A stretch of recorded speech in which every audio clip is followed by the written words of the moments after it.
Kalau pemerintah bilang 2 plus 2 sama dengan 5, bukan 2 plus 2 sama dengan 4, ya masyarakat ini harus percaya. Halo semua, jumpa lagi di Epilog. Di video kali ini aku akan bicara tentang salah satu novel klasik dunia yang masih jadi referensi sampai sekarang, yang masih dibilang sebagai salah satu yang terbaik sampai sekarang. Ya, sesuai judul, novel yang aku maksud adalah 1984 atau 1984, tulisan Eric Arthur Blair atau yang kita semua kenal sebagai George Orwell. Novel ini terbit tahun 1949, berarti sudah 71 tahun. Terbit 4 tahun setelah Perang Dunia Kedua selesai, dan sampai sekarang, setelah 71 tahun berlalu, novel ini masih sangat valid untuk kita baca, memperkaya referensi wawasan politik dan kehidupan sosial. Kenapa begitu? Novel ini masuk kategori distopia, dunia khayalan, yang berarti tidak akan pernah lekang oleh waktu. Dibaca kapanpun, bahkan kurasa sampai 1 abad ke depan pun masih bisa jadi referensi. Di sini, kenapa distopia? Si Orwell menulis, membayangkan masa depan. Kan ini terbit tahun 49 ya, atau mungkin dia nulis 48, 47-an. Dia membuat cerita berlatar tahun 1984, yang berarti dia membayangkan masa depan itu seperti apa sih. Namun, meski Orwell meramal tahun 84, sebenarnya sampai sekarang, 2020, apa yang dia tulis itu masih konkret, masih valid. Karena itulah di mata literasi dunia, novel ini itu sering disebut sebagai profesi ya. Ramalan gitulah. Gini, bayangkan kita hidup di dunia di mana kita berpikir saja yang tidak sesuai dengan arahan pemerintah, kita tuh bisa dipenjara, kita tuh bisa dihukum. Cuma berpikir nih, belum bertindak. Bayangkan kita hidup di masyarakat di mana kita harus terus-menerus berpura-pura untuk menyesuaikan dengan peraturan-peraturan pemerintah itu tadi. Padahal kita tahu itu salah, cuma kita harus terus berpura-pura. Bayangkan, saking biasanya berpura-pura, karena sudah terlalu biasa, sampai kita tuh lupa, ini yang mana yang realita, yang mana yang palsu. Semua itu jadi samar batasnya. Nah, dunia seperti itulah yang diramal George Orwell. Yang sampai sekarang, ya kita lihat di sekitar aja, kurang lebih seperti itu. Nah, masuk ke novelnya. Di 1984 ini, dunia dibagi menjadi 3 negara adikuasa besar. Ada Oseania, ada East Asia, ada Eurasia.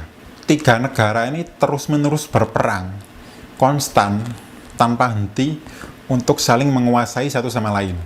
Nah, di sini kita diajak masuk ke dunia Winston Smith, si tokoh yang tinggal di negara Oseania tadi. Oseania ini menerapkan ideologi politik namanya Ingsoc atau English Socialism. Ideologi ini diterapkan oleh pemerintah Oseania yang totalitarian.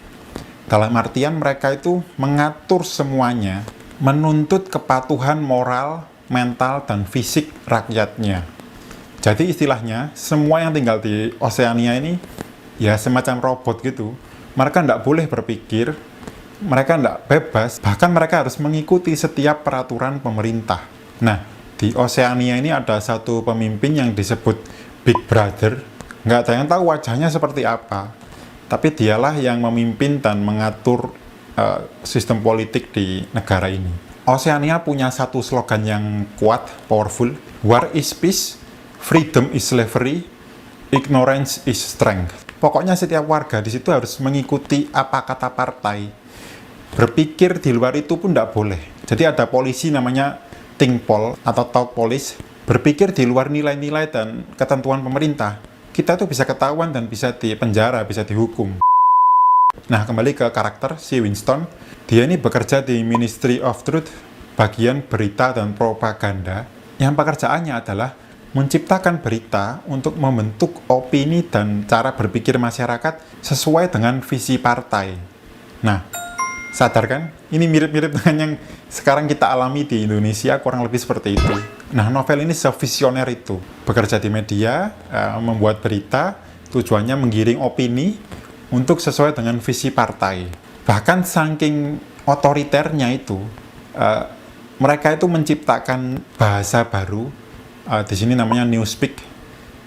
Di bahasa baru ini ada kata-kata yang dihilangkan, kata-kata yang mungkin bisa memberontak, bisa membantu masyarakat untuk memberontak. Entah itu misalnya kata lawan, atau kata berontak, itu semua dihapuskan di bahasa baru ini supaya menekan kemungkinan pemberontakan itu. Nah, masyarakat di Oseania ini pun bahkan tidak tahu sejarah tentang negaranya, sejarah tentang rakyatnya, itu yang benar yang mana. Karena oleh partai dibolak-balik, kebenaran itu ditulis ulang, direvisi sesuai kemauan mereka.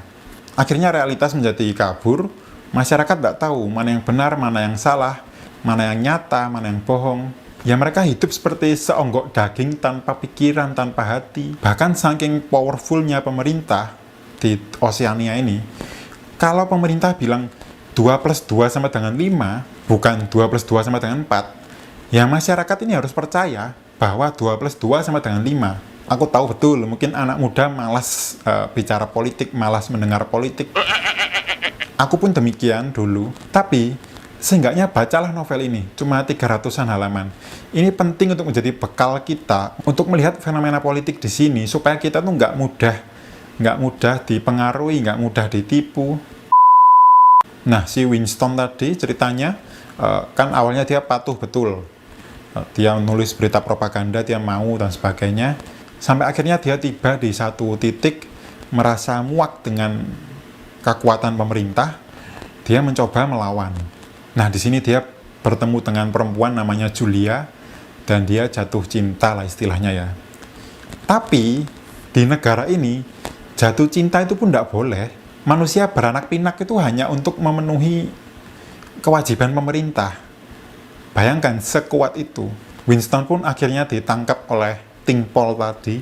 Ya gimana mau memberontak, orang berpikir aja sudah ketahuan, sudah ditangkap, belum beraksi, berpikir aja ini sudah ditangkap.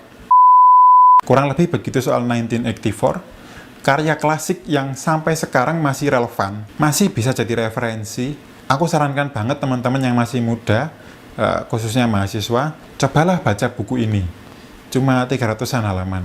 Sekian video rekomendasi kali ini tentang 1984, novel klasik. Selamat membaca, dan sampai jumpa di video berikutnya.